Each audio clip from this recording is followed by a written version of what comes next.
बळीयाचे अंकित आम्ही झालो बळीवंत, लाथाळीला हा संसार केला षडौर्मीचा मान.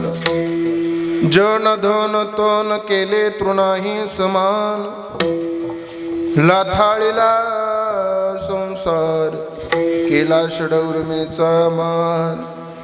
तुका म्हणे आता आम्ही मुक्तीची या माथा, लाथाळीला संसार केला षडौर्मीचा मार. समचरण सरोजम सांद्रणीला बुधाभुम, जगरणीत पाणी मंडनम मंडनानां. तरुण तुलसीमाला कंदरम कंजनेत्रम, सदयदवलहासं विठ्ठलं चिंतयामि. पांडुरंग करू प्रथम नमन,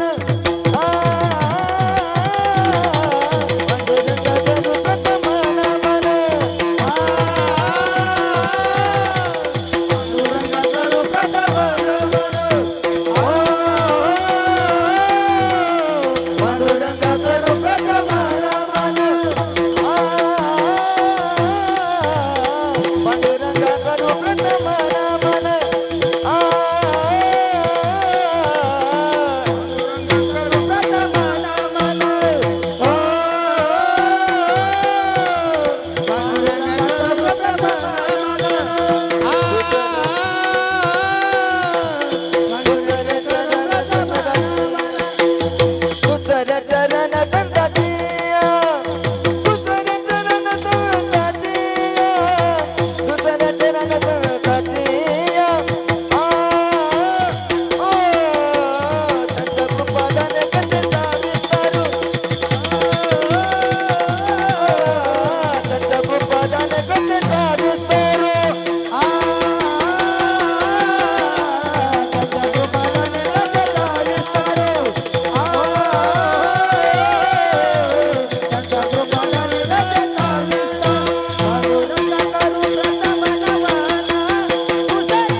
पांडुरंगा करू प्रथम नमन, दुसरे चरण संताची या.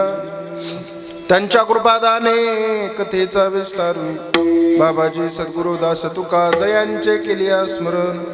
होय सकळ विद्येचे अधिकरण, तेची वंदू श्री चरण श्री गुरूंचे. ते नमस्कारोनी आता. ओम नमो ज्ञानेश्वरा, ओम नमो ज्ञानेश्वरा. करुणा करा दयाळा, तुमचा अनुग्रह लादलो पावन झालो चराचरी. मस्तक हे मस्तक हे पायावरी, वार करी संताचा, वार करी संताचा, वार करी संताचा. मस्तक हे पायावरी, वार करी संताचा, वार करी संताचा, वार करी संताचा. मस्तक पायावरी, वार करी संताचा, वार करी संताचा, वार करी संताचा, वार करी संताचा, वार करी संताचा. मस्तक हे पायावरी, वार करी संताचा, वार करी संताचा, वार करी संताचा, वार करी संताचा, वार करी संताचा. मस्तक हे पायावरी, या वारकरी संतांच्या सेवे लागी सेवक झालो. तुमच्या लागलो निज चरणा.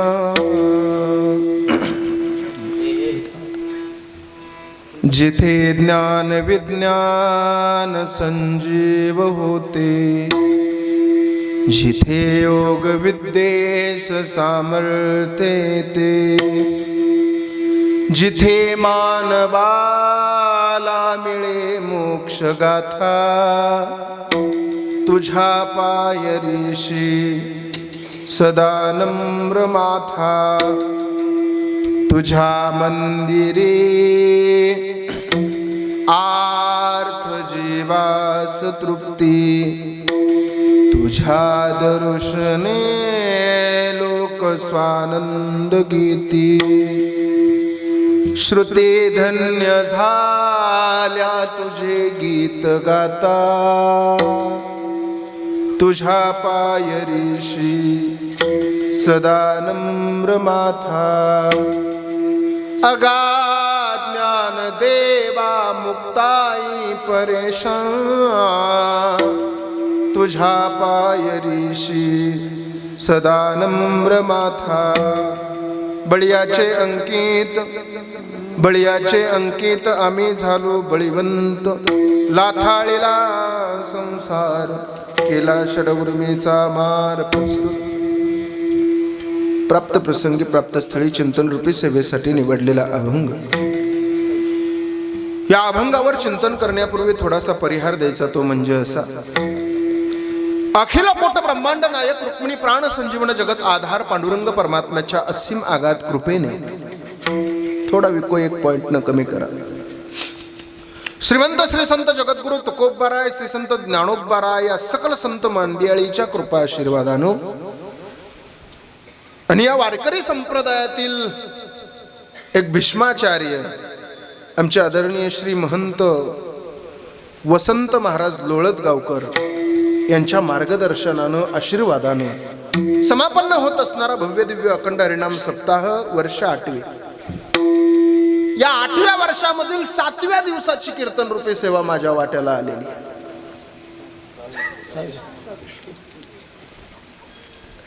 किती 6व्या का वयामानानुसार मला बी कळलं काय.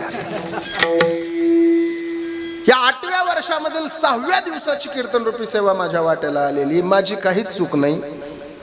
कीर्तन घेताना शुभम महाराजच मला म्हणले, महाराज तुमचा कितवा दिवस घालू? म्हणलं 13वा सोडून कोणता बी घाला बुवा. ज्यांच्या माध्यमातून तुमच्या सगळ्यांच्या दर्शनाचा योग आला अशा आमचे जिवलग मित्र आदरणीय श्री शुभम महाराज, अत्यंत सुंदर व्यक्तिमत्व या परिसरामध्ये महाराष्ट्रामध्ये फार मोठे कीर्तनाच्या माध्यमातून वारकरी संप्रदायाचे आचार प्रसार प्रत्येक तरुणांच्या हृदयावर ज्यांनी पेरले आणि आपल्या परिसरानं ज्याला तळ हातातल्या फोडाप्रमाणे सांभाळलं असे आमचे आदरणीय शुभम महाराज इथं कीर्तनाला उपस्थित आहेत. त्यांच्या माध्यमातूनच तुमच्या सगळ्यांच्या दर्शनाचा योग आहे. त्यांना सुद्धा कोटी कोटी धन्यवाद. आता बाबांना काहीतरी कार्यक्रम होता, त्या कार्यक्रमासंदर्भानं बाबा गेवरायला गेले. कीर्तनाला बाबा गेवरायला गेल्यामुळे बाबा काही उपस्थित नाहीत. बाबांची सुद्धा परंपरा अत्यंत सुंदर साखरे महाराजापासून चालत आलेली ती परंपरा आहे. बाबांनाही कोटी कोटी धन्यवाद देतो. ही सगळी मंडळी इथं उपस्थित आहेत. आदरणीय आमचे नाना उपस्थित आहेत. विको थोडा कमीच राहू द्या, 1 पॉइंट कमी करा. नानांना सुद्धा कोटी कोटी धन्यवाद देतो. कीर्तनासाठी उपस्थित असणारे आमचे हरिभक्त पारायण महाराष्ट्रातील नामांकित मृदंगाचार्य, वारकरी संप्रदायाची सेवा करत असताना जागतिक लेवलला पकवाज ज्यांनी पोहोचवला, ज्यांच्या माध्यमातून या भारत देशामध्ये प्रत्येक ठिकाणी वाजवण्याचा योग ज्यांना आला आणि आता आपल्या परिसराचं वैभव आहे आणि आपल्या सगळ्यांसाठी स्वाभिमानाची गोष्ट आहे. आणि आदरणीय पंडित केशवजी गुरुजी जगदाळे यांच्या समस्त गुरुबंधू मंडळीसाठी स्वाभिमानाची गोष्ट अशी आहे की आमच्या आसाराम महाराजांना महाराष्ट्र शासनाचा पुरस्कार येत्या 13 तारखेला मिळणार आहे. त्यासाठी त्यांना जोरदार टाळ्या वाजवा. महाराजांनाही कोटी कोटी धन्यवाद देतो. अत्यंत सुंदर मृदंगाची सेवा. महाराष्ट्रामध्ये काही 10-12 पखवाज वादक आहेत ज्यांचं अग्रगण्य नाव घेतलं जातं, त्याच्यात महाराजांचं सुद्धा एक नाव घेतलं जातं. म्हणून महाराजांनाही धन्यवाद देतो. हे दोन्ही गायनाचार्य मंडळी आमचे आदरणीय हरिभक्त पारायण प्रदीप महाराज आणि गणेश महाराज, दोन्ही महाराज मंडळी अत्यंत सुंदर गाणं आहे. महाराजांना सुद्धा कोटी कोटी धन्यवाद देतो. आमचे आदरणीय भाटसांगवीची काही मंडळी इथे उपस्थित आहेत, त्यांनाही धन्यवाद देतो. दोन्ही चोपदार उपस्थित आहेत, चोपदारांनाही धन्यवाद देतो. नाना आहेत, ही सगळी टाळकरी मंडळी. आता तुमचा आणि माझा सगळ्यांचाच काही परिचय नाही बरं, हे बघा. पण तुमचा आणि माझा परिचय जरी नसला, मी तुम्हाला नवीन असलो, तुम्ही मला नवीन असलात, तरी कीर्तन आपल्यासाठी नवीन नाही. म्हणून सगळ्यांनी सहकार्य करा. आणि सगळ्या माईक सिस्टमसाठी एकदा जोरदार टाळ्या. सिस्टम सुद्धा सुंदर आहे. तुमची सिस्टम चांगली आहे, पण माझा साऊंड खराब झालाय, रोज कीर्तन चालू आहेत, थोडंसं मला सहकार्य करा. म्हणायला लागलो की विको वाढवायचा आणि म्हणणं बंद केलं की विको थोडा कमी करायचा. विडाला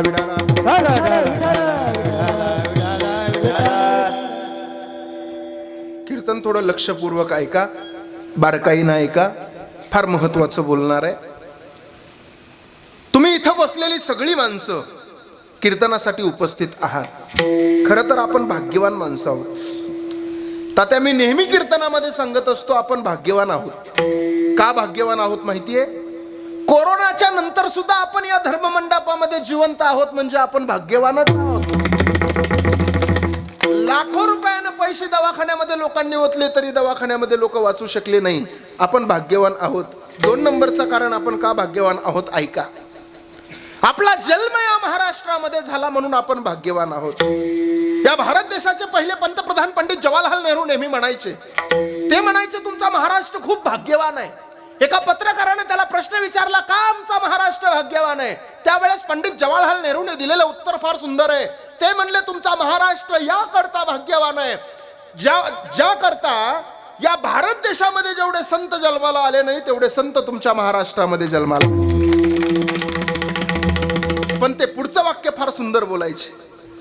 ते पुढचं वाक्य फार सुंदर म्हणायचे. ते म्हणायचे या भारत देशामध्ये जेवढे संत जन्माला आले नाही तेवढे संत तुमच्या महाराष्ट्रामध्ये जन्माला आले, पण महाराष्ट्रातल्या लोकांना संत असताना कळाले नाही, गेल्यानंतर कळाले. माझी माऊली ज्ञानोबा असताना कधी त्यांना कोणी शिवू दिलं नाही आणि आता शिवण्यासाठी आळंदीला गर्दी आहे. असताना अंगावर वस्त्र मिळाले नाही आणि आता 2-2 किलो चांदीच्या वजनाचा फेटा आहे.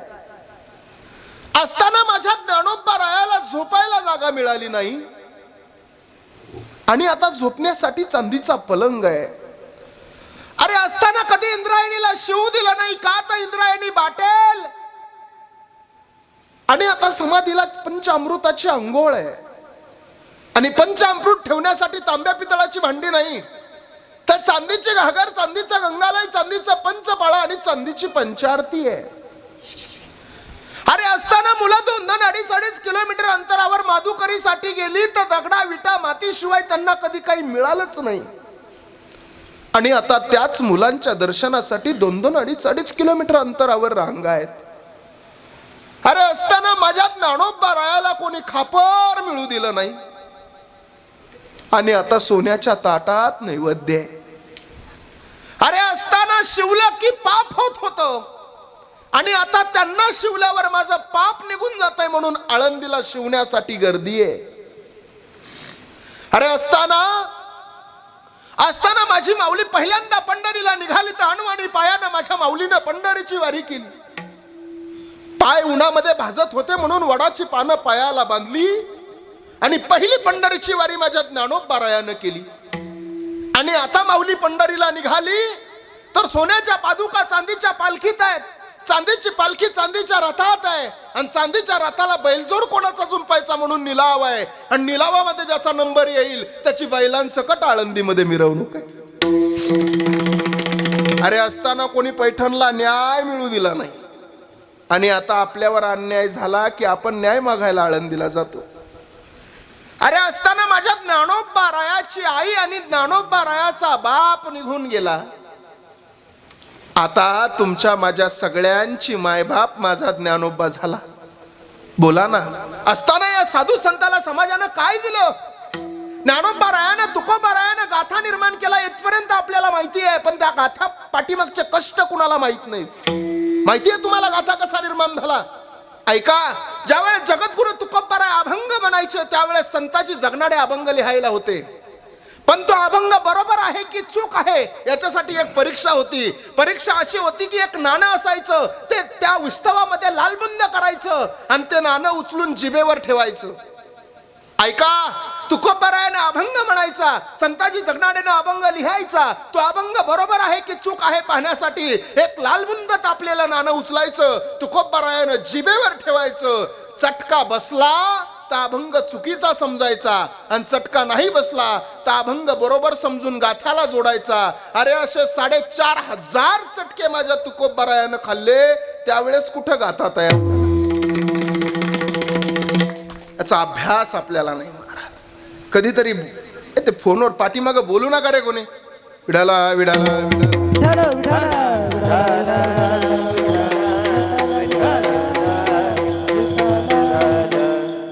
म्हणून आपण भाग्यवान माणसं आहोत की आपला जन्म महाराष्ट्रामध्ये झाला. थोडं लक्ष द्या माझ्या कीर्तनाकडे. कीर्तन रूपी सेवेसाठी निवडलेला अभंग जगद्गुरु तुकोबरायाचा या महाराष्ट्रातले संत, या महाराष्ट्राला फार मोठी परंपरा आहे तुकोबरायाची, वारकऱ्यांची, साधू संतांची. ऐका, कीर्तन रूपी सेवेसाठी निवडलेला अभंग 4 चरणाचा. कोणाचा अभंग सांगतो त्याचं वर्णन.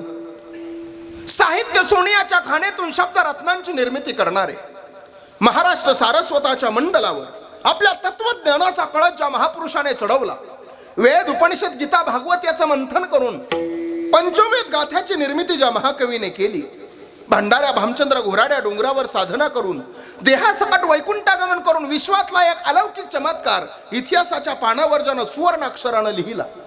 इंद्रायणीच्या काठी देहू नावाच्या सुप्रसिद्ध गावामध्ये बोलोबा कणकाईच्या वंशामध्ये हे ज्ञानरत्न जन्माला आलं. एकदा आवाज सेट केला ना, ते शिट्टी बघा. आणि त्याच देहू नगरीमधील जगद्गुरु तुकोबराय, त्या तुकोबरायाचा 4 चरणाचा उत्कृष्ट असा अभंग. या अभंगामध्ये जगद्गुरु तुकोबरायानं आपल्या बळाचं सविस्तर नियमाप्रमाणे वर्णन केलंय. विठाला विठाला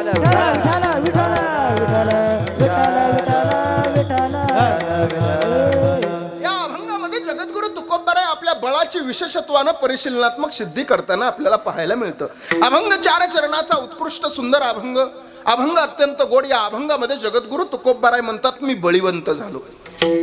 देहूतल्या काही लोकांना तुकोबरायला प्रश्न विचारला, तुकोबराय तुम्ही नेमकं बळीवंत झाला कशानं? तुम्ही म्हणता बळीयाच्या अंकित आम्ही झालो बळीवंत. नेमकं कशानं बळीवंत झालात? बळाचे तर अनेक प्रकार आहेत. पाण्यातलं बळ वेगळं, जमिनीवरचं बळ वेगळं, हवेतलं बळ वेगळं, पुरुषाचं बळ वेगळं, स्त्रियांचं बळ वेगळं, मृदंगाचार्याचं बळ वेगळं, कीर्तनकाराचं बळ वेगळं, प्रत्येकाचं बळ आहे, सत्ताधाऱ्यांचं बळ वेगळं. नेमकं तुम्ही कशानं बलवान झालात? बळाचे प्रामुख्यानं 5 प्रकार आहे. ऐका, काही लोकांकडे शारीरिक बळ असतं 1 नंबर. काही लोकांकडे संपत्तीचं बळ असतं 2 नंबर. काही लोकांकडे बुद्धीचं बळ असतं 3 नंबर. काही लोकांकडे सत्तेचं बळ असतं 4 नंबर. आणि काही लोकांकडे कौटुंबिक बळ असतं 5 नंबर. बोला, ज्या लोकांकडे शारीरिक बळ असतं त्या लोकांना सगळं गाव घाबरतं. शारीरिक बळ म्हणलं की तुमच्या माझ्या सगळ्याच्या समोर भला मोठा जाडजूड ढेरीवाला गाडग्यासारखं ज्याचं मडकं असा पैलवान उभा राहतो. बरोबर आहे का? असा जाडजूड पैलवान आपल्या समोर उभा राहतो. विडाला विडाला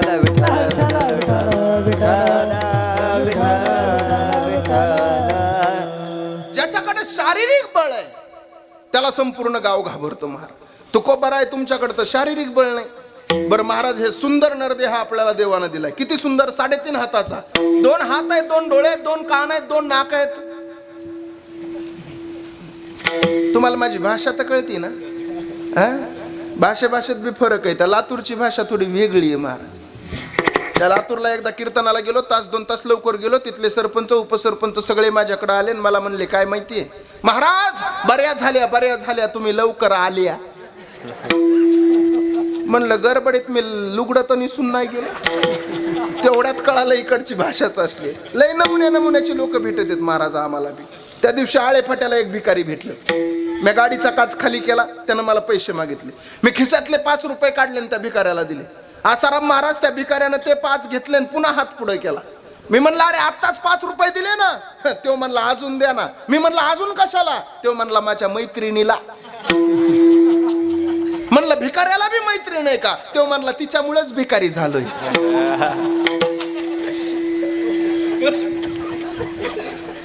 लय अवघड आहे. नमुन्याची लोक भेटत आहेत. लक्ष द्या माझ्या.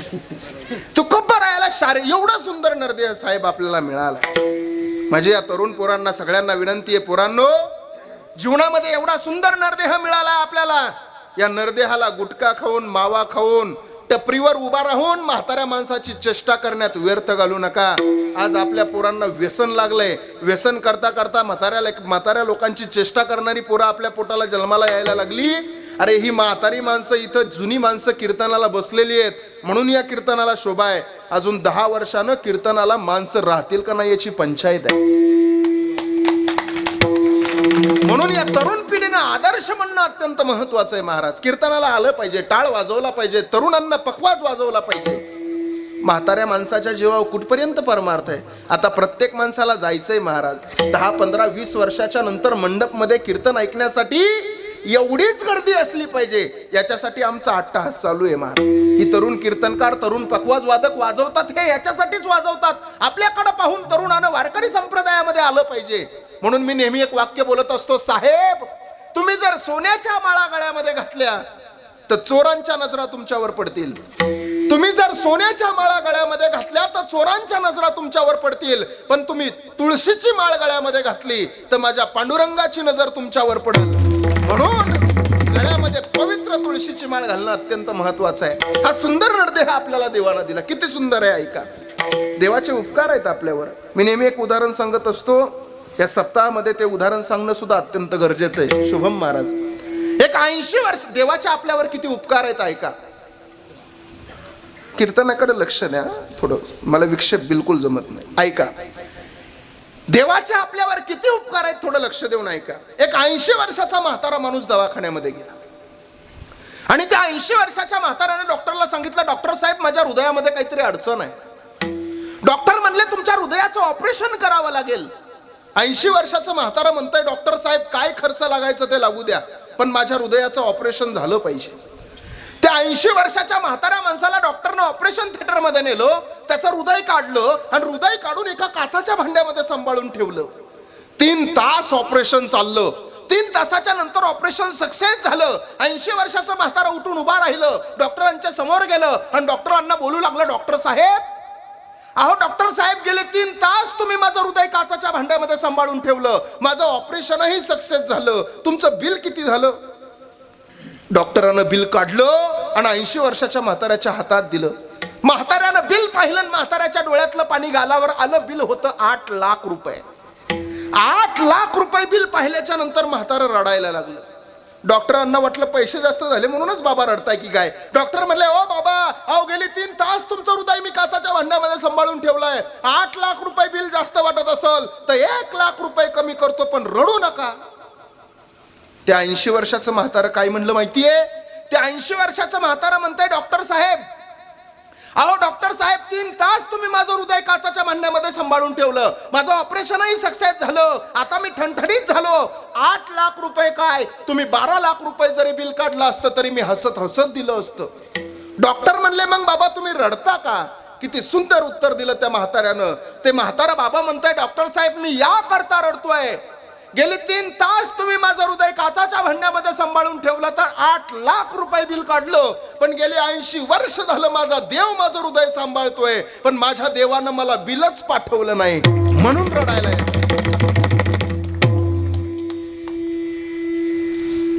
या झाट नांदूर परिसरातील या वसंतगडाच्या परिसरातील प्रत्येक माणसांना माझं सांगणं आहे, अरे देव कधी आपल्याला बिल भरवण्यासाठी बिल पाठवत नाही पण देवानं बिल भरण्यासाठी एक जागा दिलेली आहे. देव म्हणलाय, अरे माझ्या नावाचं बिल जर तुम्हाला भरायचं असेल तर तुम्ही एक काम करा. तुमच्या परिसरामध्ये दत्त संस्थान आहे, वसंतगड आहे, तिथं माझ्या नावानं अखंड हरिनाम सप्ताह चाललाय. जा तिथं आणि तिथं जाऊन माझ्या नावाची एक पावती फाडून टाका. म्हणजे आयुष्यभर तुम्हाला दवाखान्यात बिल भरायची गरज लागणार. मग तुम्ही जे इथं वर्गणी देता ना, ही वर्गणी म्हणजेच तुमच्या वर्षभरात झालेल्या पापाचं बिल आहे. एवढं बिल भरलं की माणूस पुन्हा मुक्त होतो. म्हणजे पाप करायला पुन्हा तयार होतो.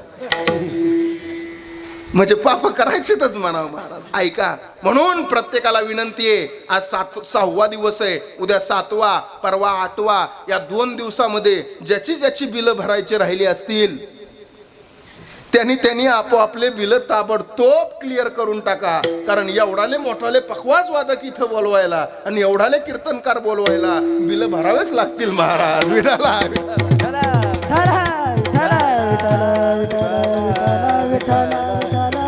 विठाला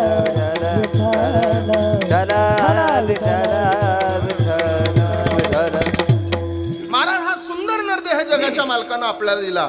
लोक तुकोबारायाला जाऊन म्हणले, तुकोबाराय तुमच्याकडे शारीरिक बळ आहे का? तुमच्या शरीराकडे बघून तर वाटत नाही तुमच्याकडे शारीरिक बळ असेल. तुकोबाराय म्हणले, अरे तेवढं तर बळ माझ्याकडं नाही. ते बळ जर माझ्याकडं असतं तर मी लोकांच्या हातापाया पडून परमार्थ करायला लावला नसता. मग काय केलं असतं? मी एकाच्या गचुऱ्याला धरला असतं आणि गळ्यात माळ घातली असती. मग तुमच्याकडे शारीरिक बळ नाही तुकोबाराय नाही माझ्याकडं. कसं नाही? तुकोबारायानं सुंदर प्रमाण दिलं. काय? ऐसी नाही शक्ती म्हणून येतो का कुळती, म्हणून येतो का कुळती, म्हणून येतो का कुळती. ऐसी नाही शक्ती म्हणून येतो का कुळती, येतो का कुळती, म्हणून येतो का कुळती. ऐसी नाही शक्ती म्हणून येतो का कुळती, म्हणून येतो का कुळती, म्हणून येतो का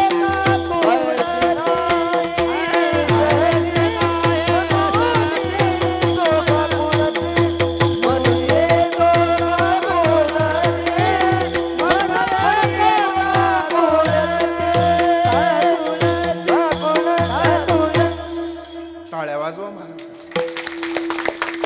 खरं सांगतो, या गडाच्या परिसरामधले ही सगळी माणसं आहेत महाराज. हे असे सुंदर सुंदर टाळकरी आणि असं सुंदर सुंदर वाजवणारे भेटायला कीर्तनकार बी भाग्यवान लागतो आणि गावकरी बी भाग्यवान लागतो.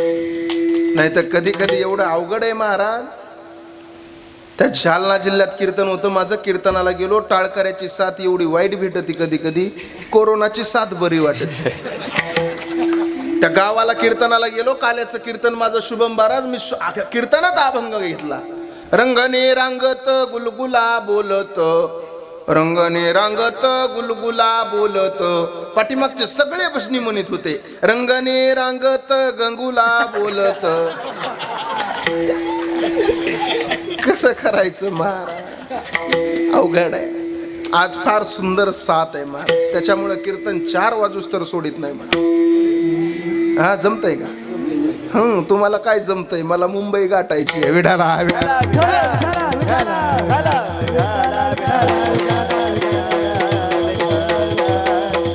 लोकांनी सांगितलं तुकोबाराय तुमच्याकडे शारीरिक बळ नाही. तुकोबारायानं प्रमाण दिलं, ऐसी नाही शक्ती म्हणून येतो का कुळती. काही लोक म्हणले, मग शारीरिक शक्ती नाही तर तुमच्याकडं बुद्धीची शक्ती आहे का? पैसा आहे का? श्रीमंतीची ताकद आहे का? तुकोबाराय म्हणले, अहो माझ्याकडे श्रीमंती असती. सगळ्या अहो पैशानं लोक श्रीमंत आहेत या जगामध्ये. तुकोबाराय म्हणले, माझ्याकडे जर पैसा असता तर मी असं कशाला म्हणलो असतो, आम्ही सदैव सोडले, आम्ही सदैव सोडले, आम्ही सदैव सोडले, आम्ही सदैव सोडले. गाऊ पुढती भिके, गाऊ पुढती भिके, गाऊ पुढती भिके, गाऊ पुढती भिके. सुत्री घरा राखीती, घर राखीती, दारू संताचे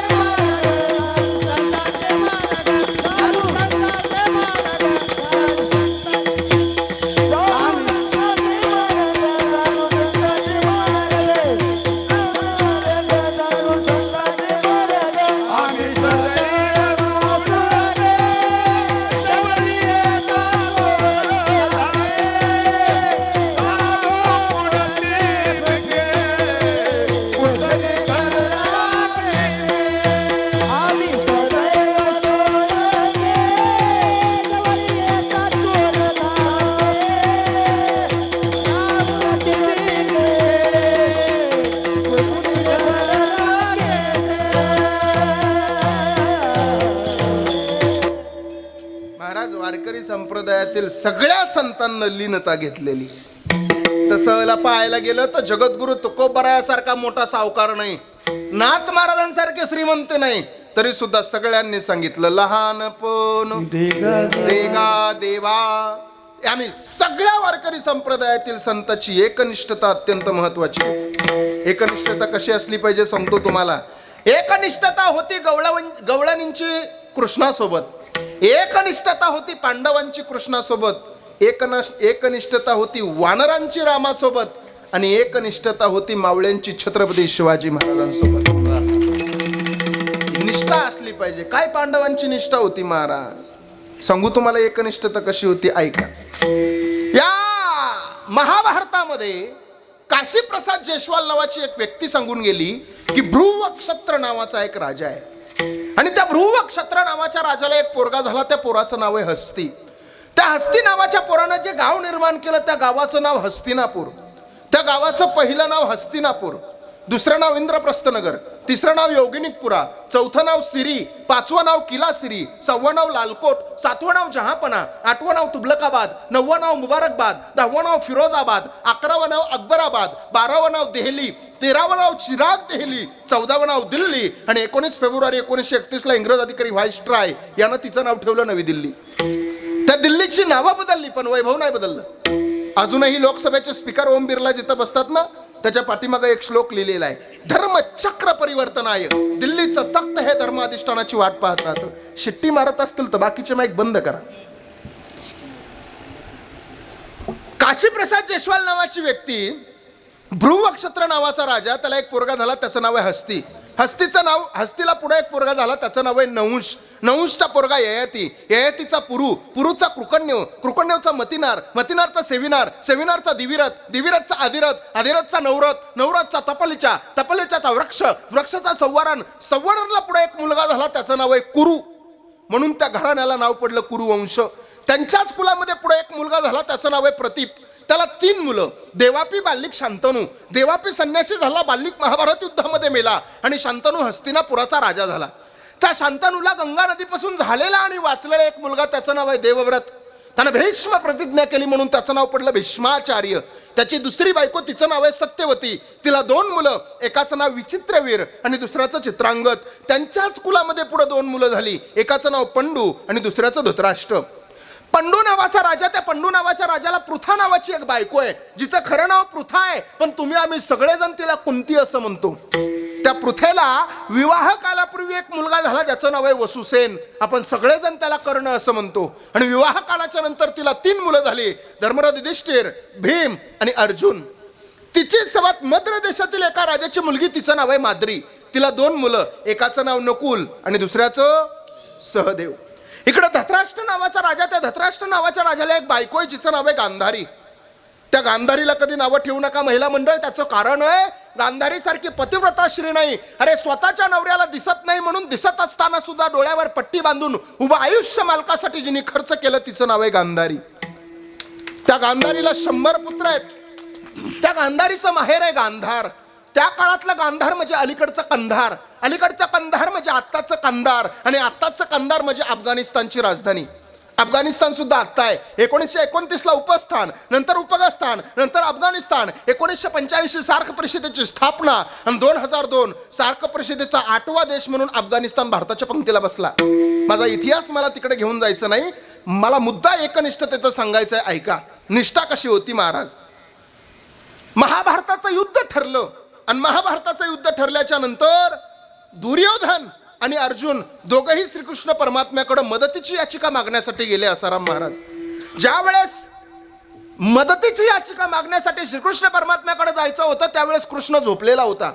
सगळ्यात अगोदर दुर्योधन गेला, कृष्ण झोपलेला होता, त्याच्या डोक्यापाशी जाऊन बसला. अर्जुन नंतर गेला, अर्जुन पायापाशी जाऊन बसला. झोपेतून उठल्याच्या नंतर पायापसला माणूस अगोदर दिसतो का डोक्यापसला? हो, पायापसला. देव झोपेतून उठले आणि अर्जुन दिसला. ए अर्जुना, कधी आलास? पाठीमागून दुर्योधन म्हणला, ए देवा, त्याच्या अगोदर मी आलोय, मला विचार ना. देव म्हणले, तू जरी आला असला तरी तू डोक्यापाशी बसला. अर्जुन पायापाशी बसला. बरं जाऊ द्या, कशासाठी आलात ते कारण सांगा. दोघांनीही सांगितलं, देवा महाभारताचं युद्ध ठरलंय. देव म्हणला, मला माहिती आहे. देवा मदतीची याचिका मागण्यासाठी आलोय. देवानं दोघांच्या समोर 2 विकल्प ठेवले, पण अगोदर मागण्याचा अधिकार दुर्योधनाला दिला.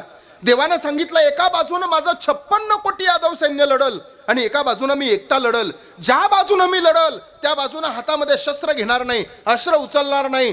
काय चांगल्या 4 गोष्टी 4 सल्ले सांगल. बोल दुर्योधना काय पाहिजे तुला. दुर्योधन म्हणला देवा तिथं काय गुलाबजांबूची पंगत नाही तुला घ्यायला.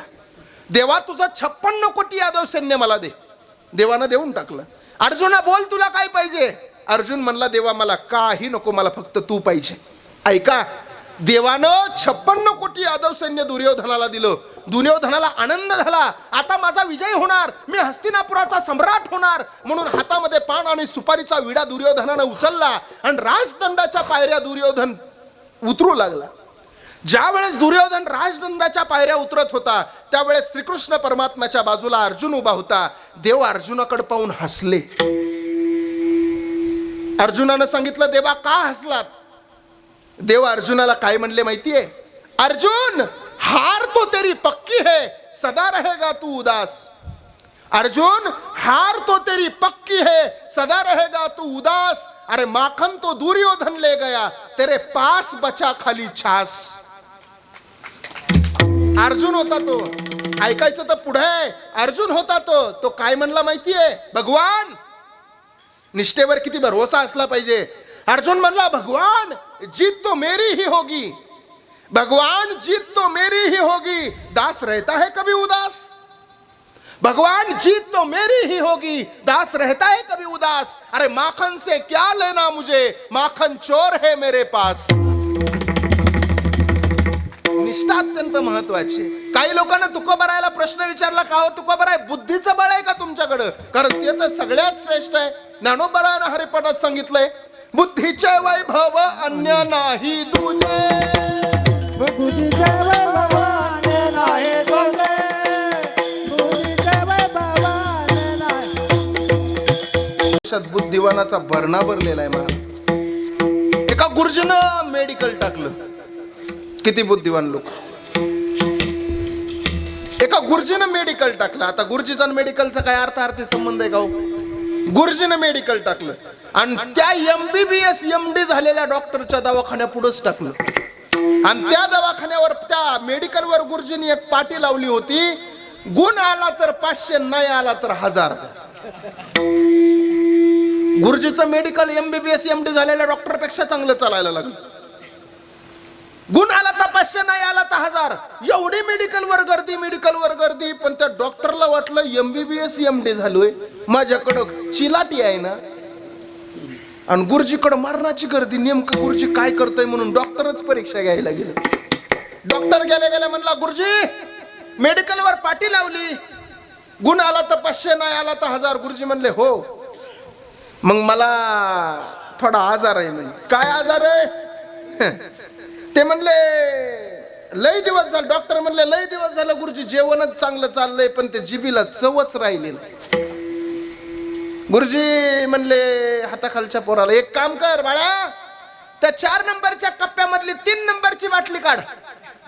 त्या 3 नंबरच्या बाटलीत होतं राखेल. आणि दे म्हणे गुरुजीला 2 थेंब. त्या पोरानं ती 3 नंबरची बाटली काढली, 2 थेंब गुरुजीच्या जिभेवर टाकली. गुरुजीला लगेच चव कळाली. आला का म्हणला गोड बोलून राखेल पाचतय. तेव्हा म्हणला गुरुजी अहो काय माझ्या जिबीला चव नाही म्हणलं, तुम्ही म्हणता डबी दिली त्या 2 थेंब जिबीवर टाकले राखेल पाचताय राव. गुरुजी म्हणले आताच म्हणले ना तुम्ही जिबीला चव नव्हती. मग काढा 500. ते 2 महिने माघारी गेले. 2 महिने चांगला अभ्यास केला आणि पुन्हा गुरुजीकडे आला. गुरुजीला म्हणलं गुरुजी 2 महिने झाला म्हणला मला काल काय खाल्लंय ते आज ध्यानात राह नाही, लक्षातच राह नाही, माझ्या ध्यानातच राह नाही. म्हणला काय आहे का औषध. गुरुजी म्हणले हाय ना, द्या म्हणलं मग औषध. गुरुजीने पुन्हा त्या पोराला सांगितलं बाळा 4 नंबर डब्यातली 3 नंबरची बाटली काढ. त्याच्या लगेच डोक्यात आला. म्हणला गेल्या बारीने बी राखेल पाजलाय आणि आता बी राखेलच पाजते. ते म्हणला काय राव गुरुजी गेल्या बारीने आलो होतो तेव्हाच तुम्ही म्हणला 4 नंबरच्या डब्यातली 3 नंबरची बाटली काढ. गुरुजी म्हणले तुमच्या काल खाल्लेलं ध्यानात नाही, 2 महिन्यापूर्वीच आहे, काढ 500. ते 2 महिने पुन्हा अभ्यास करायला गेलं. 2 महिने अभ्यास करीत राहिलं. 2 महिन्यांनी म्हणला 1000 गेले तर आता 1000 माघारी आलेच पाहिजे. गुरुजीकडे गेला. गुरुजीला म्हणला, गुरुजी 2 महिने झालं म्हणला काय डोळ्याने दिसनाच, हाय का तुमच्याकडे काय डोळ्याचं औषध? गुरुजी म्हणले, डॉक्टर साहेब डोळ्याचं औषध नाही गड्या. डॉक्टरला वाटला आता गुरुजी फसला. काढा म्हणला 1000 रुपये. डॉक्टर म्हणले, गुरुजी म्हणले, अहो डॉक्टर साहेब डोळ्याचं औषधच नाही माझ्याकडं, पण हारलो मी. पाठी लावल्याप्रमाणे जर गुण नाही आला तर 500 ला 1000 आहेत, आणि 1000 रुपये मी हारलो आणि देतो तुम्हाला. गुरुजींनी गल्ल्यातून 100-100च्या 2 नोटा काढल्या. आणि गुरुजी डॉक्टरला म्हणले, डॉक्टर साहेब धरा 1000 रुपये. डॉक्टरने पैसे घेतले आणि म्हणला इथं 200च येतं. तो म्हणला, काय राव गुरुजी तुम्ही 1000 रुपये दिले देतो म्हणला तर 200च्या नोटा? ते म्हणले, आताच म्हणले ना तुला दिसत नाही, हे 200 कस काय दिसले, काढ 500. अवघड आहे महाराज. काही लोक फार बुद्धिवान असतात. आसाराम महाराज या महाराष्ट्रामध्ये 2 माणसं फार बुद्धिवान होऊन गेले. त्याला प्रतिउत्पन्नमती असं म्हणतो आपण. एकाचं नाव आहे कालिदास आणि एकाचं नाव आहे बिरबल. कालिदास किती बुद्धिमान होता? कालिदास एवढा बुद्धिमान होता की त्याची नगरीच पूर्ण बुद्धिमान होती. साधी साधी भोळी भोळी माणसं सुद्धा बुद्धिवान होती. एक त्याच्या नगरीतला प्रसंग सांगतो ऐका. काय झालं बघा. कालिदासाच्या नगरीमध्ये एक पांतस्थ रस्त्यानं चालत होता. रस्त्यानं चालणाऱ्या पांतस्थाच्या उजव्या बाजूला त्याला 2 मजल्याची इमारत दिसली. त्या दुसऱ्या मजल्यावर एक सुंदर स्त्री गळ्यामध्ये केस वाळवत उभा होती. त्या पांतस्थाची नजर त्या स्त्रीवर पडली. तिच्या सौंदर्याला पाहून तो भुलून गेला आणि तिच्याकडे पाहतच राहिला. स्त्रीच्या लक्षात आलं हा चालणारा पांतस्थ माझ्याकडे पाहतोय. त्या स्त्रीनं त्याला राशीचक्रामध्ये एक प्रश्न विचारला. काय म्हणली माहितीये? ती म्हणली, अरे दुसऱ्या तुझ्या 3ऱ्याची अपेक्षा करतोस, पण मी 5ची 6वी असल्यामुळं 11व जरी डोक्यावर घेऊन माझ्या घरी पाणी भरलं तरी मी तुझी कधीच होणार नाही. याला म्हणायचं राशीचक्र. आपल्या राशी किती येतो? 12. कोणकोणत्या? मेष, वृषभ, मिथुन, कर्क, सिंह, कन्या, तीळ, वृश्चिक, धनु, मकर, कुंभ आणि मीन. सांगता ना डबल?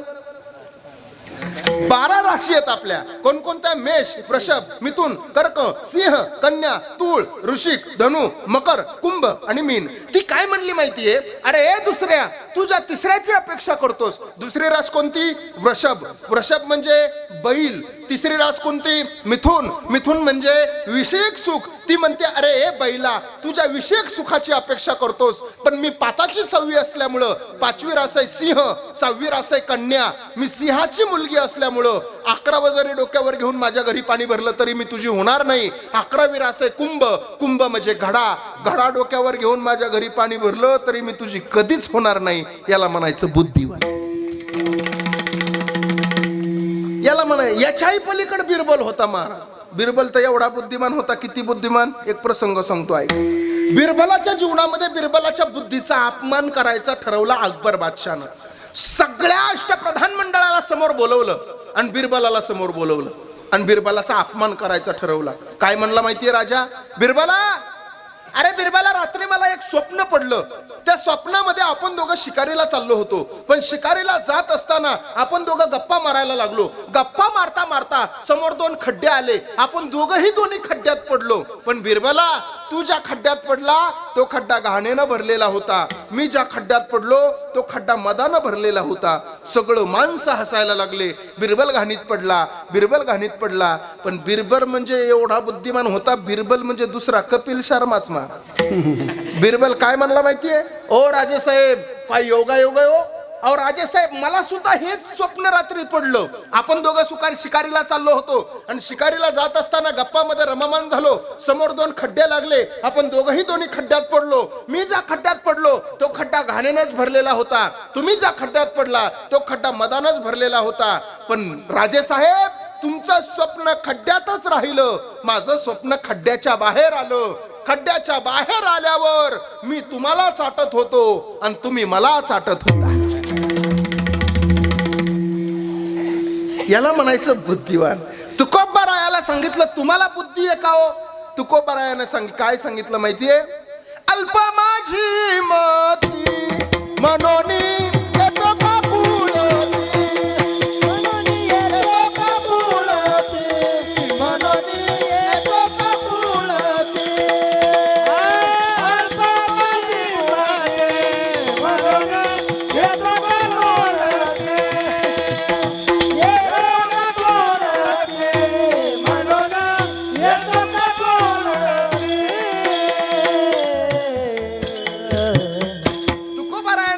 सांगितलं, अल्प माझी मती किंवा मी तव अनाथ अपराधी आणि कर्महीन मतिमंद बुद्धी. माझी बुद्धी मतिमंद आहे, माझ्याकडे बुद्धीचं सुद्धा बळ नाही.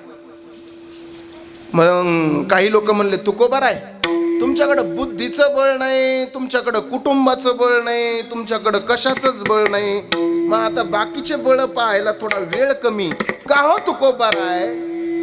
मग तुमच्याकडं बळ नाही तरी तुम्ही म्हणता आम्ही बळीवंत झालो, या अर्थी तुम्ही ज्ञानोबारायाचा हरिपाठ वाचला नसन. कारण ज्ञानोबाराय म्हणतात बळ नसल तर माणसानं बडबड करू नये बुवा. काय म्हणले ज्ञानोबाराय? बळविन शक्ती बोलू नये, भावेविन भक्ती, भक्तीविन मुक्ती, भक्तीविन मुक्ती, बळविन शक्ती आणि बळविन शक्ती. बळ असेल तर माणसानं बोलावं, नाही तर माणसानं बोलू नये. मग तुकोबार आहे, तुमच्याकडे तर बळ नाही, मग तुम्ही म्हणता आम्ही बळीवंत झालो. कशाच्या जीवावर बळीवंत झालात? त्यावेळेस तुकोबाराने सांगितलं, हे बळ आमच्याकडं नाही तर आमच्याकडं वैराग्याचं बळ आहे. विवेकासहित वैराग्याचे बळ आणि धगधगीत ज्वाळ अग्नी जैसा. आमच्याकडे वैराग्याचं बळ आहे आणि त्या वैराग्याच्या बळानं आम्ही बळीवंत झालो. अभंगाचं पहिलं आम्ही बळे. 20 मिनिटं शिल्लक आहेत. सगळ्याला विनंती आहे, मोठ्या प्रेमानं भजन करा. भजन झाल्याच्या नंतर राहिलेल्या उर्वरित वेळेमध्ये आपण चरणाला धरून चिंतन पाहण्याचा प्रयत्न करू. सगळ्यांनी मोठ्या प्रेमानं भजन करायचं. तुमचं भजन जर मला पटलं तर कीर्तन टायमिंगला सुटलं. भजन तुमचं मला आवडलं पाहिजे, भजन गोड केलं पाहिजे. महिला मंडळ करताना माझ्यासोबत भजन लाजायचं नाही. आणि जिथं नाही तिथं आपण लाजत नाही, आणि इथं लाजायची काय गरज आहे बरं? हां, मग सुंदर भजन करायचं. म्हणताना भजन सगळ्यांनी माझ्या पाठीमागे म्हणायचं. नाहीतरी तुम्हाला आमच्यापेक्षा जास्त सवलत आहे. एसटी सुद्धा फुकट केली शासनाने. ही घरातली माणसं आता म्हातारीला पाठवायला लागली बाजारला. का तर इष्टी फुकाट आहे. म्हातारी 30 रुपयाची खर्ची वाची, 2,000चा तेलाचा डबा पालता करून येते मा. काय महाराज सांगा बरं, बरोबर आहे? आणि हे गिराईक सगळ्याच सारखंच आहे महाराज. मी नेहमी कीर्तनात म्हणत असतो, आमदार खासदार कीर्तनकार चुली पुढं गपगार, चुली पुढं वळवळच करायची नाही महाराज. आता आम्ही इथं किती मटामटा बोलतो. आमचे आसाराम साबळे महाराज पकवाजातून पकवाजाला बोलायला लावते, पण घरी गेल्यावर लय अवघड आहे. आता आसाराम महाराजांनी किती चांगला पकवाज वाजू द्या, आणि घरी गेल्यावर आमच्या ताईंना म्हणू द्या एवढा सुंदर पकवाज वाजिला आज. ताईंनी फक्त एकदाच असं करू द्या, सगळ्या पकवाजाव पाणी फिरत. लय अवघड आहे. आता आम्ही 4-4, 5-5 दिवस बाहेर असतो महाराज. 5 दिवसांनी घरी जातो. घरी गेल्यावर आमची बी तीच परिस्थिती. लांबूनच आमची बायको आमची गाडी बघते. शेजारणीला काय म्हणते माहिती का?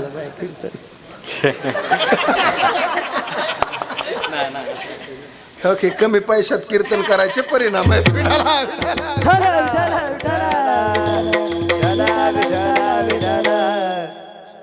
ऐकलं तुम्ही काय म्हणले नाना? नाही ऐकलं? सांगतो ना, भांडवल उघडं करू नका माझं, थांबा ना. ऐका, 5 दिवसांनी घरी गेलं तरी लांबूनच आमची बायको शेजारणीला म्हणते, पांढरी गाडी वाटतं शेजारीना शिव. हा, तुमचेच महाराज आहेत. तर आमची बायको म्हणते, आला बाय आमचा सप्ता आहे.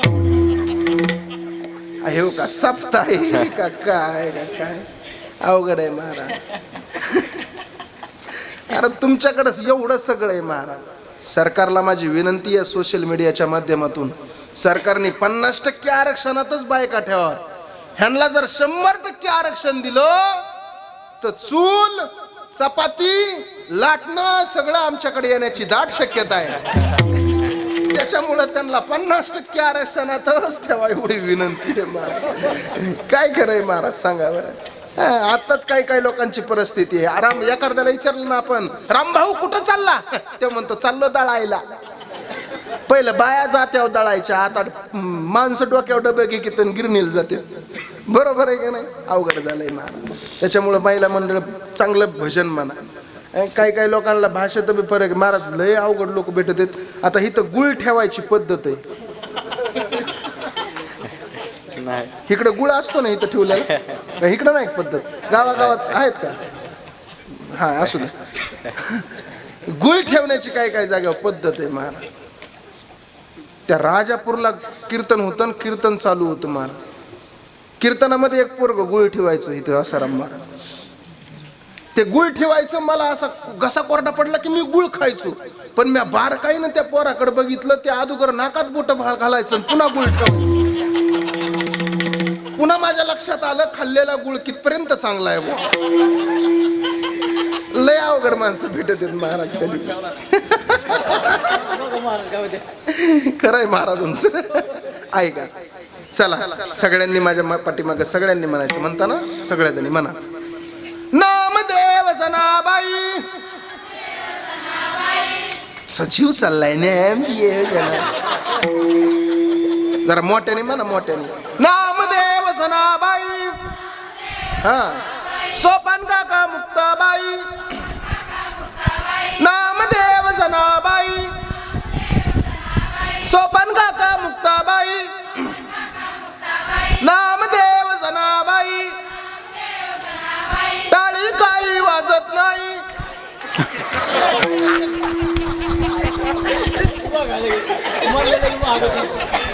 ते बी म्हणले टाळी काही.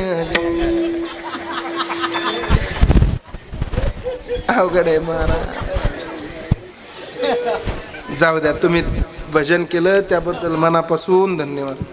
पण तुम्हाला भजन जमलं नाही. भजन कसं असतं बघायचं तुम्हाला.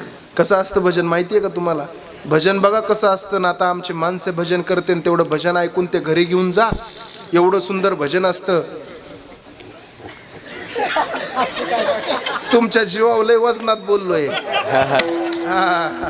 सगळ्यांनी हात वर करा. पुरुष मंडळी सगळ्यांनी हात वर करा. ज्याला ज्याला वाटतंय मी गडी आहे त्यांनी सगळ्यांनी हात वर करा. महिला मंडळीपेक्षा एक नंबर आवाज येणार का रे आपला? मोठ्यानं बोला, येणार का? तुमच्याकडून निवडणुकीला उभा राहणार आहे, बहुमतानं विजय आपलाच झाला पाहिजे. सगळ्यांनी माझ्या पाठीमागं म्हणायचा. म्हणताना मग महिला मंडळ भजन कशाला असतं ऐका. आणि एवढं भजन घेऊन आमचं घरी जा, कल्याण होईल तुमचं महाराज. किती सुंदर भजन आहे आमचं बघा. म्हणताना मग म्हणा माझ्या पाठीमागं. राधे कृष्ण कृष्ण कृष्ण राधे राधे.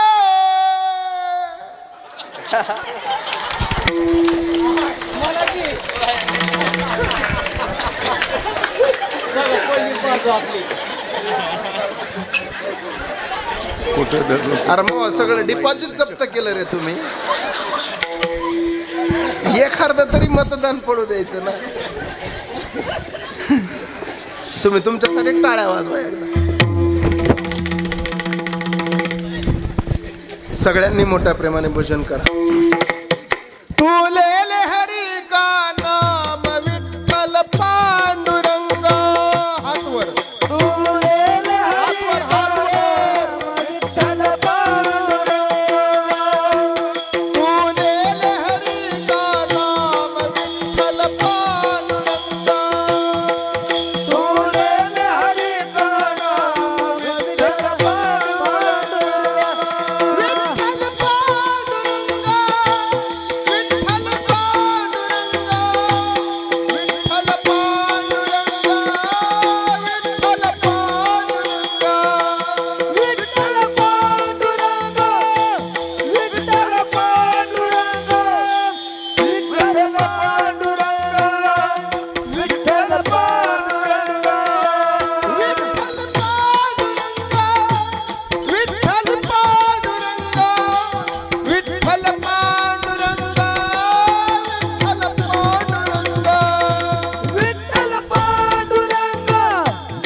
विठ्ठल माझा मी विठ्ठलाचा.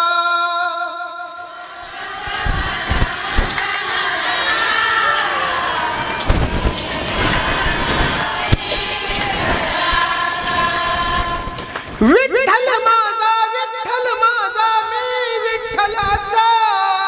विठ्ठल माझा मी विठ्ठलाचा.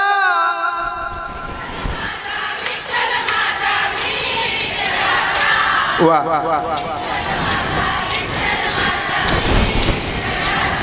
विठ्ठल माझा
महिला मंडळ, तुम्हाला सगळ्याला माझा प्रश्न आहे. मला सगळ्याजणी सांगा, एवढं सुंदर तुम्ही भजन केलं, हे भजन करत असताना तुम्हाला तुमचा संसार आठवला का हो?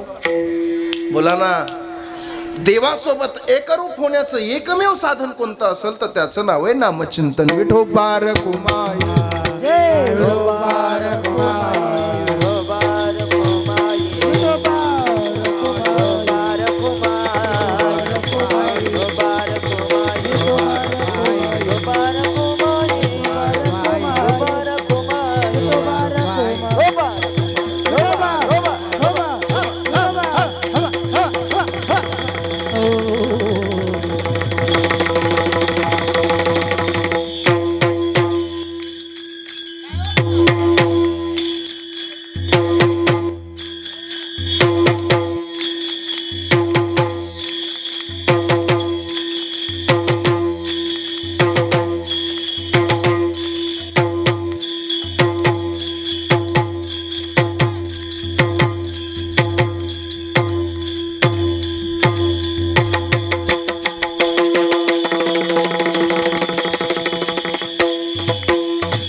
वा.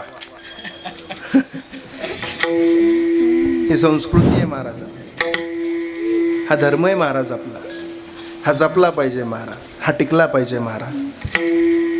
अनेक तरुण कीर्तनकार मंडळी वारकरी संप्रदायामध्ये कीर्तन करतायत. आम्हाला असं वाटतं आमच्याकडे बघून तरुण वारकरी संप्रदायामध्ये आले पाहिजे. नोकरी कुठं लागत नव्हती आम्हाला, आम्हीही नोकरी लागून आम्हीही पैसा कमवला असता त्या क्षेत्रामध्ये, पण आम्हाला आमचा संप्रदाय आम्हाला आमचा धर्म वाढवायचा आहे. म्हणून हा अट्टहास आहे महाराज, म्हणून चाललेला हा प्रयत्न आहे महाराज. म्हणून मी नेहमी सांगेल सगळ्या पोरांनो माझ्याकडे लक्ष द्या.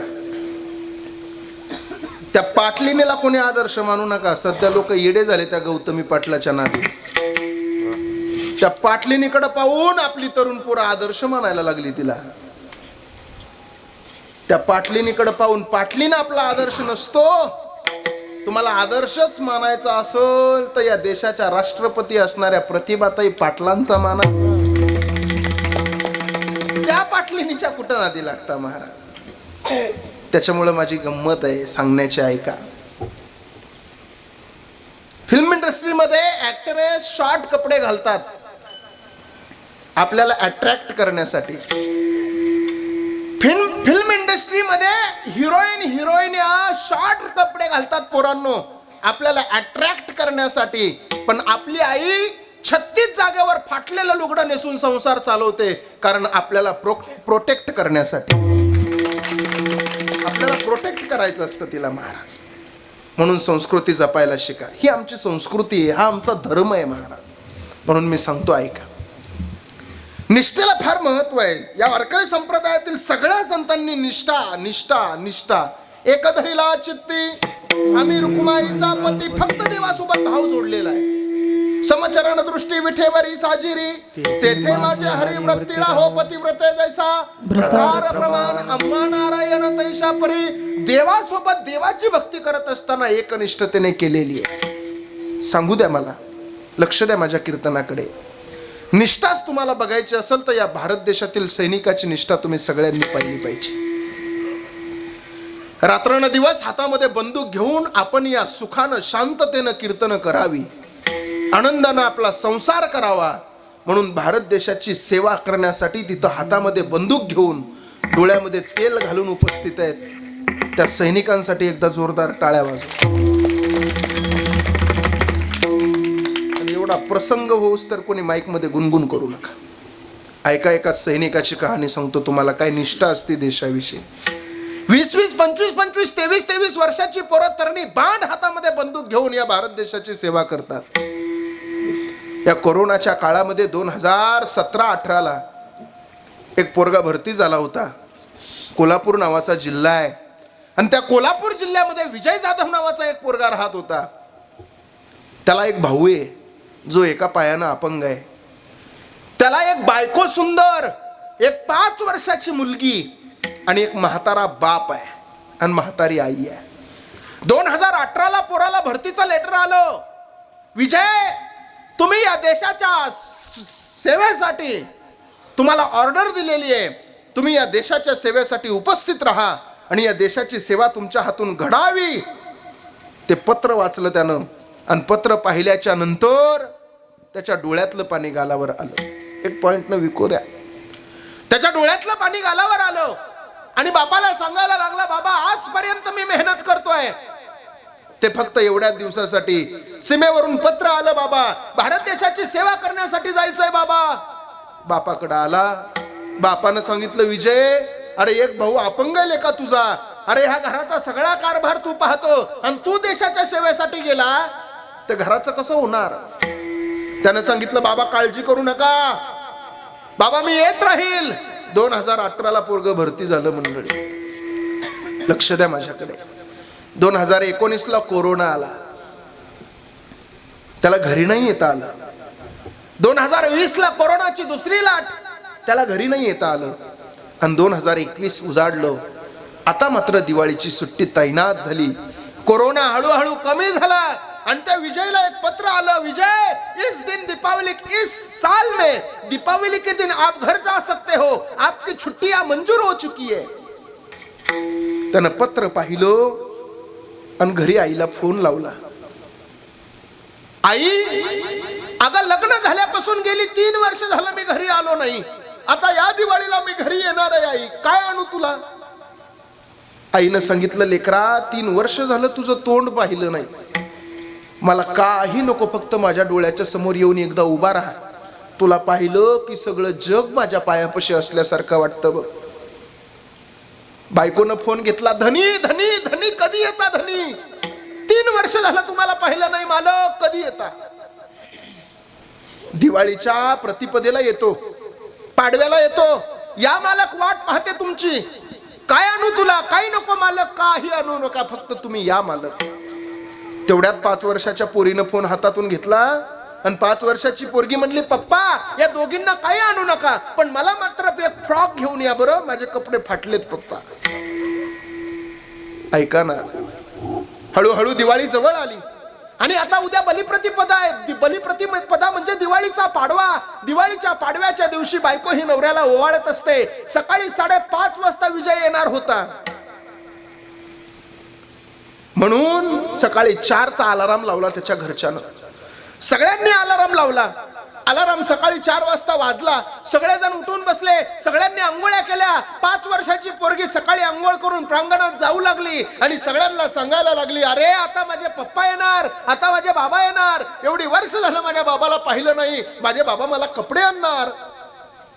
सकाळी 5:30 वाजता विजय येणार होता. विजयच्या बायकोनी तर गरम पाणी केलं, पाणी आंघोळीच्या बाथरूम मध्ये टाकलं आणि आता विजय आल्याबरोबर दारात उभा असताना माझा मालक मी त्याला ओवाळणार म्हणून एक पंचआरतीचं ताट केलं. पंचआरतीचं ताट त्याच्या बायकोनं बनवलं आणि आता सगळ्यांच्या नजरा घड्याळीकडे गेल्या. बघता बघता घड्याळीचा काटा 5:30 कडे सरकू लागला आणि बघता बघता घड्याळीचा काटा 5:30 वर जाऊन पोहोचला आणि त्याच्या दारावर थाप पडली. बायको धावत धावत हातामध्ये ताट घेऊन दरवाजाकडे पळत गेली. दरवाजा उघडला, बाहेर पाहिलं तर विजयची गाडी आली होती, पण ती गाडी नसून ती एक ॲम्ब्युलन्स होती. त्या ॲम्ब्युलन्सचा बंद दरवाजा उघडला. त्या बंद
मालक मालक उंबऱ्यावरचं माप ओलांडून नांदायला आले होते मी मालक. मालक तुमच्या घराचं गोकुळ करण्यापाठी मग माझं फार मोठं योगदान आहे मालक. रथाचं एक चाक निघून गेलंय मालक. मालक रथाचा एक चाक शिल्लक आहे मालक. काय पाप केलं होतं मालक मी. मालक तुम्ही गावाकडे नव्हता तर पेरणी मी केली. मालक तुम्ही गावाकडे नव्हता तर नांगर मी धरला. मालक असं काय पाप केलं मालक. किती प्रेम केलं होतं तुमच्यावर मालक मी. मालक पायाची बोट माझी होती पण जोडवी मात्र तुमच्या नावाची होती मालक. मालक पाय माझे होते पण पैंजण मात्र तुमच्या नावाचं होतं मालक. मालक हात माझा होता पण चुडा मात्र तुमच्या नावाचा होता मालक. मालक गळा माझा होता पण मंगळसूत्र मात्र तुमच्या नावाचं होतं मालक. मालक कपाळ माझं होतं पण कुंकू मात्र तुमच्या नावाचं होतं मालक. काय पाप केलं मालक मी. अर्ध्या वाटावर असं सोडून कोणी जातंय वय मालक. या लेकराचा संसार कोणी बघायचा मालक.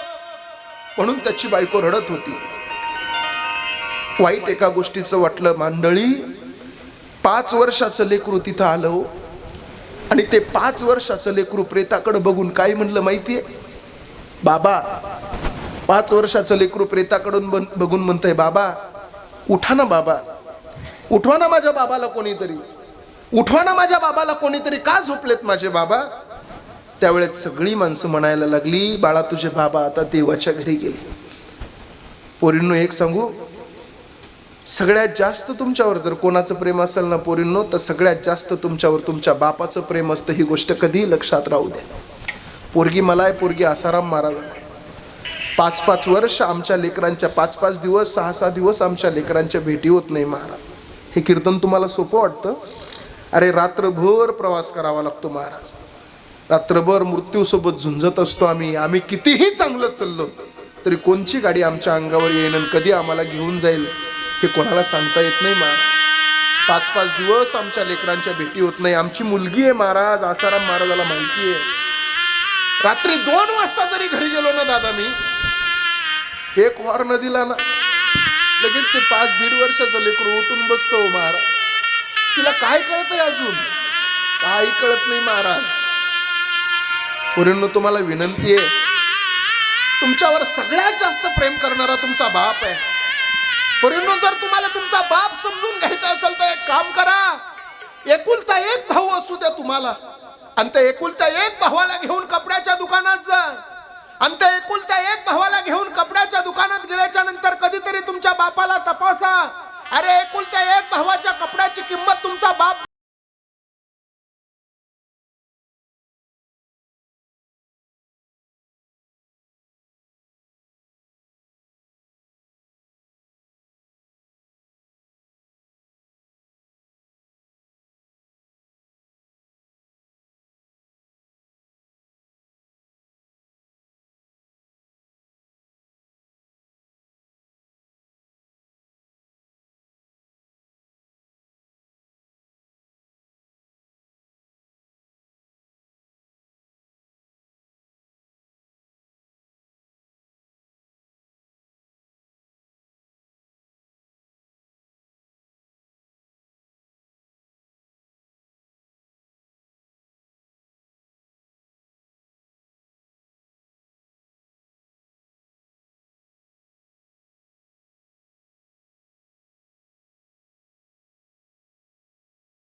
सांभाळ. आई, माझ्या बापाला बीपीचा त्रास आहे, शुगरचा त्रास आहे. आई, काय कमी केलं माझ्या बापानं तुला? अरे माझ्या बापाची चप्पल तुटली तर सुतळीने चप्पल बांधली, त्यानं पेरणी केली. आई, पण सक्रातीला 5,000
मान समाजात खाली होईल असं कधी पाऊल टाकू नका.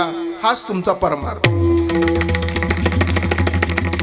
त्याच्या पलीकडे तुमचा परमार्थ नाही. म्हणून महाराज हा सुंदर सप्ताह या ठिकाणी आयोजित केला.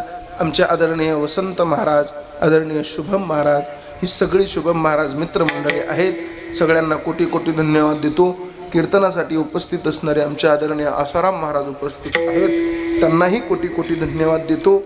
जीवन जगत असताना चांगलं जीवन जगायला शिका, गोड जीवन जगायला शिका. गोड गोड बोलून पाठीमागं निंदा करण्यापेक्षा अंतकरण निर्मळ, फटकळ बोलून अंतकरण निर्मळ ठेवा, ह्या मताचा मी आहे. माझं वाक्य पुन्हा एकदा सांगतो. गोड गोड बोलून पाठीमागं निंदा करण्यापेक्षा फटकळ बोलून तुमचं अंतकरण निर्मळ ठेवा, हाच तुमचा खरा परमार्थ आहे. नाही तर बऱ्याच लोकांना तोंडावर गोड गोड बोलायची सवय आणि पुढं गेला की पाठीमागं म्हणायला सुरू करतात, नालायक येते, त्याला काही कळत नाही, अशी म्हणणारी बरीच कीर्तनकार महाराज मंडळी सुद्धा आहेत महाराज. त्याच्यामुळे सगळ्यांनी प्रत्येकानं गोड बोललं पाहिजे, एकानं एकाला सांभाळून घेतलं पाहिजे. मी ह्या मताचा आहे.